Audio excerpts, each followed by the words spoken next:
Hello, ഇതൊരു Sunday വ്ളോഗാണ് കേട്ടോ. അപ്പോൾ രാവിലെ ബ്രേക്ക്ഫാസ്റ്റുമായിട്ട് ഇഡ്ഡലിയും തക്കാളിയുടെ ചമ്മന്തിയായിരുന്നു. ഒരു കോഫിയും കുടിച്ചു. പിന്നെ ഇന്ന് ഞായറാഴ്ച ആയതുകൊണ്ട് പള്ളിയിലൊക്കെ പോവാണ്. അവിടെ നിന്ന് ഞങ്ങൾക്കൊരു കുട്ടിയുടെ കുർബാന സ്വീകരണം ഉണ്ടായിരുന്നു. അപ്പോൾ അതൊക്കെ കഴിഞ്ഞ് പള്ളിയിലൊക്കെ കഴിഞ്ഞ് വന്നു. അപ്പോൾ നല്ല ചൂടൊക്കെ ആയതുകൊണ്ട് തൈരിൽ ആവശ്യത്തിന് ഉപ്പും നമ്മുടെ പ്ലെയിൻ സോഡയും മിക്സാക്കിയിട്ട് കുടിക്കുന്നത്. ഞാനത് റീല് കണ്ടിട്ട് പരീക്ഷിച്ച് നോക്കിയതാണ്. ഇവിടെ ആർക്കും വലിയ ഇഷ്ടമായൊന്നുമില്ല. പിന്നെ ദാഹത്തിന് സോഡയൊക്കെ ആയതുകൊണ്ട് അങ്ങോട്ട് കുടിക്കാമെന്ന് കരുതി. പിന്നെ ഞങ്ങളിന്ന് ഉച്ചയ്ക്ക് ബീഫ് വാങ്ങിയിട്ടുണ്ടായിരുന്നു. അപ്പോൾ അതിൽ ഞാൻ ബീഫിനെ വേവിച്ച് വെച്ചിട്ടാട്ടോ പോയത്. സാധാ നമ്മുടെ മസാലകളൊക്കെ ഇട്ടിട്ട് വേവിച്ച് വെച്ചിട്ടുണ്ടായിരുന്നു. അപ്പോൾ ഞാൻ കുറച്ച് ഇറച്ചിച്ചോറ് പോലെ ഉണ്ടാക്കാമെന്ന് കരുതി.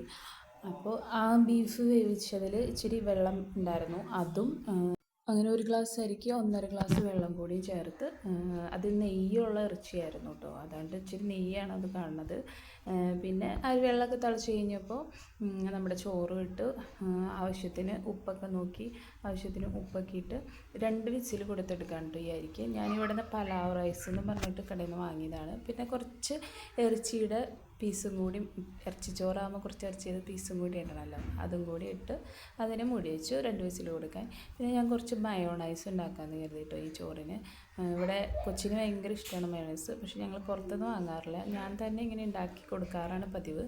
അപ്പോൾ മുട്ട പുഴുങ്ങിയത് അത് നുറുക്കി മിക്സിയിലിടുക. പിന്നെ 3-4 അല്ലി വെളുത്തുള്ളി, ഉപ്പ്, പഞ്ചസാര, പിന്നെ ഇച്ചിരി വിനാഗിരി, പിന്നെ നമ്മുടെ ഓയിൽ, കുരുമുളക് പൊടി, ഇതൊക്കെ ചേർത്തിട്ട് നന്നായിട്ടൊന്ന് മിക്സിയിലിട്ട് ബ്ലെൻഡ് ചെയ്തെടുത്താൽ നമ്മുടെ മയോണൈസ് റെഡിയാണ്. ഞാൻ ആ ഇറച്ചിയിൽ നിന്ന് കുറച്ച് ഇറച്ചിയും ബാക്കി എടുത്ത് വെച്ചിട്ടുണ്ടായിരുന്നു.